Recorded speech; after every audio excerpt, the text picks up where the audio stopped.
नमस्कार, मी डॉक्टर स्मिता चाकोते. आज मी तुमच्यासमोर एक खरी हकीकत घेऊन आले आहे. काय बरे जाणून घ्यायचे? ऐका तर मग पूर्ण व्हिडिओ.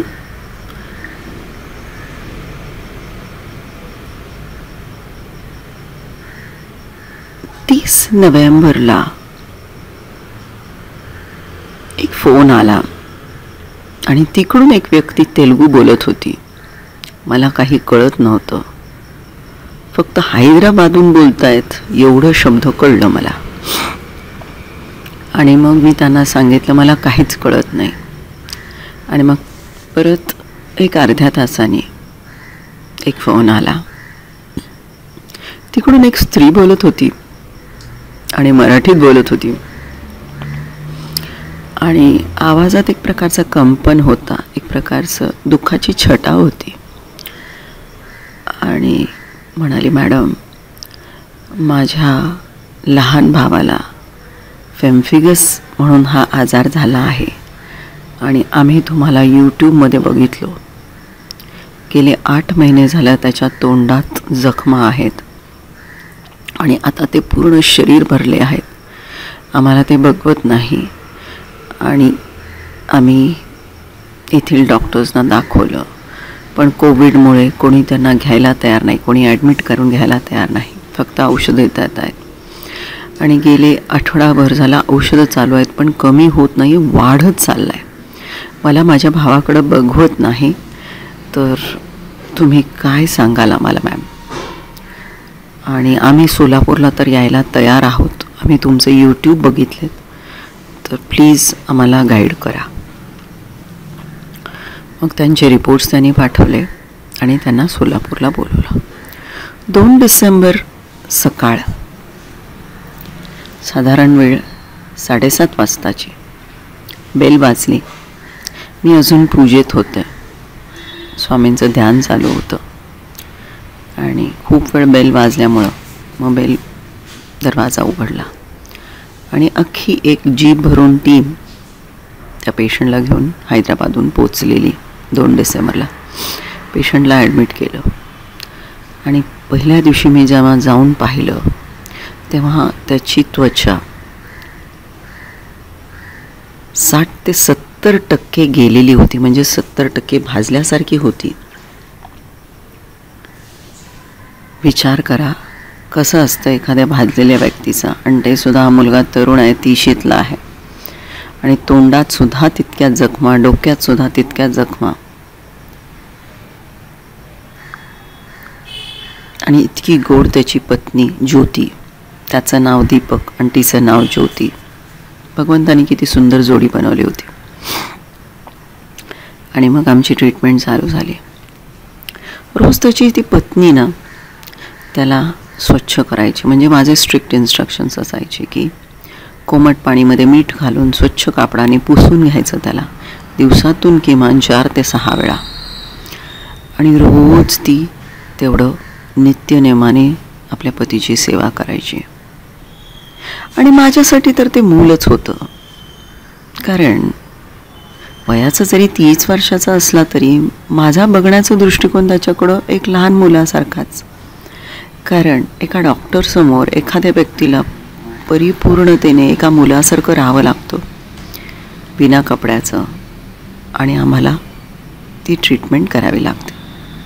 आमचा व्यवसायच असा आहे की एखाद्या व्यक्तीला परिपूर्णतेने आम्हाला सरेंडर करावं लागतं आणि तेव्हाच आम्ही खूप काही देऊ शकतो.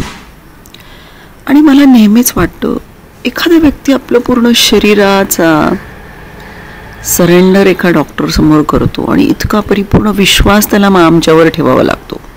एवढी सहज सोपी गोष्ट नाही आहे बरं का. आपण सहजासहजी एखाद्या व्यक्तीवर एवढा विश्वास ठेवून आपलं पूर्ण शरीर त्यांना समर्पित करतो जेणेकरून त्यांनी आपल्याला आरोग्य द्यावं. हे सोपं नव्हे बरं का. आणि तेव्हा मला असा विचार येतो, बापरे, भगवंताने केवढी मोठी जबाबदारी माझ्यावर दिली आहे. आणि मग मी नतमस्तक होऊन भगवंताला एवढंच म्हणते की माझ्याकडून छान करून घ्या बरं का. आणि असे त्याला खूप हाय डोसचे इंजेक्शन दिले. रोज त्याला त्रास व्हायचा, तो दुखतोय, मला त्रास होतोय, रोज तो कढायचा. आणि त्याच्या पत्नीला मी जेव्हा इंजेक्शन द्यायची त्याला, तर तिला बघवायचं नाही, ती डोळे मिटायची अशी घट्ट किंवा दुसरीकडं तोंड करायची. आणि ह्या दोन्ही गोष्टीमधून मला इतकं जाणवायला लागलं प्रकर्षाने की हा सेवाभाव म्हणजेच प्रेम नाही का? दुसऱ्याचं दुःख सुद्धा आपल्याला पाहवत नाही आपल्या प्रेमळ व्यक्तीचं, हेच तर प्रेम नाही का? आणि मग त्याची खूप चिडचिड व्हायची, कारण त्याला शारीरिक व्याधी एवढी होती की त्याला चिडचिड व्हायची. आणि मग ती चिडचिड तो काढणार कोणावर?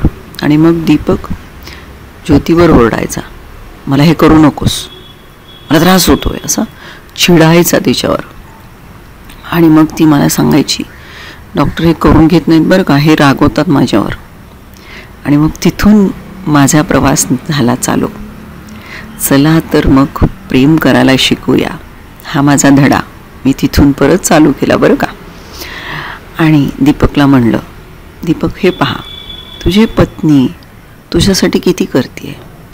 तुला बघितलं तर एखादी व्यक्ती दूर निघून जाईल, तुझ्या शरीराचा वास येतो, हे शरीरात डागा आहेत, पण पाहती तुझी पत्नी किती प्रेमाने तुझं सगळी सेवा करते. विचार कर, जर तिला असं झालं तर तू कितपत सेवा करू शकशील, स्वतःला विचार. आणि मग अंतर्मनाच्या त्याला उत्तर मिळालं, कदाचित मी एवढी सेवा करू शकेन की नाही माझ्या पत्नीची माहीत नाही. हा तो बोलून दाखवला.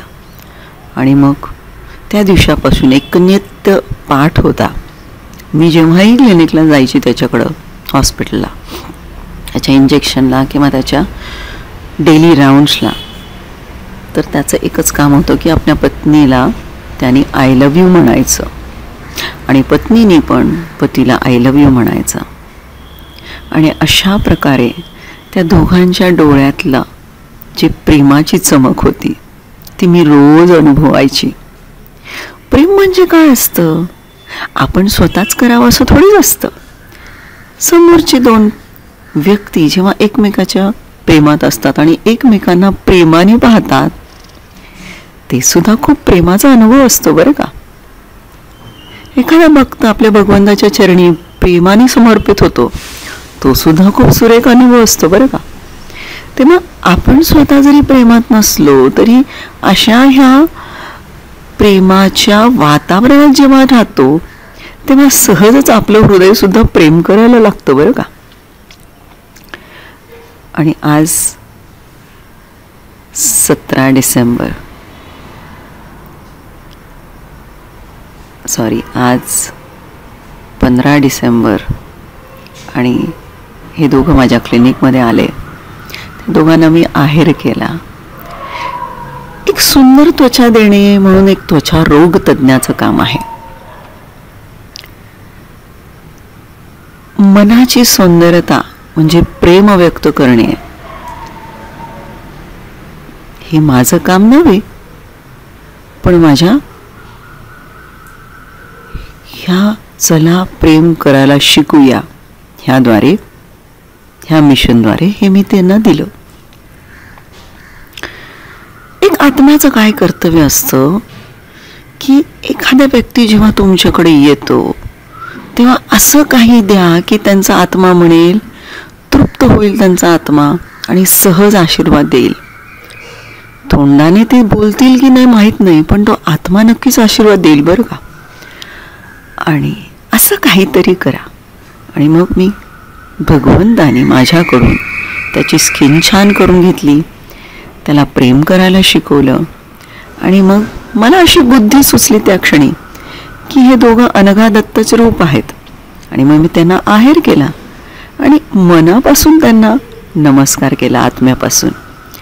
आणि नक्कीच त्या दोघांचे आत्मा गदगदले, डोळ्यात अश्रू आले, पण ते फार आनंदाचे होते बरं का, प्रेमाचे अश्रू होते. आणि तिथंच परत मी त्यांना दोघांना आय लव्ह यू म्हणायला लावलं आणि हा व्हिडिओ केला. तर मिशन ब्युटी सुंदर मी होणारच हा एक प्रवास आहे, तो इथे घडलाय बरं का. त्वचेमधून सौंदर्यता दिली, मनाची सौंदर्य दिली आरोग्य चांगलं दिलं, कारण त्यांना सगळे IV टॉनिक्स दिले आणि आत्म्याचं सौंदर्य भगवंताला समर्पित केलं. त्यांच्या प्रार्थनारूपी भगवंतानी त्यांना आशीर्वाद दिला आणि अशा प्रकारे दीपक छान झाला. ज्योती त्याच्या प्रेमात होतीच आणि ते दोघंही प्रेम व्यक्त करायला लागले. आय लव्ह यू एक दुसऱ्यांना पती पत्नी म्हणायला लागले. चला तर मग प्रेम करायला शिकूया, चला तर मग प्रेम करायला शिकूया, चला तर मग प्रेम करायला शिकूया. श्री स्वामी समर्थ.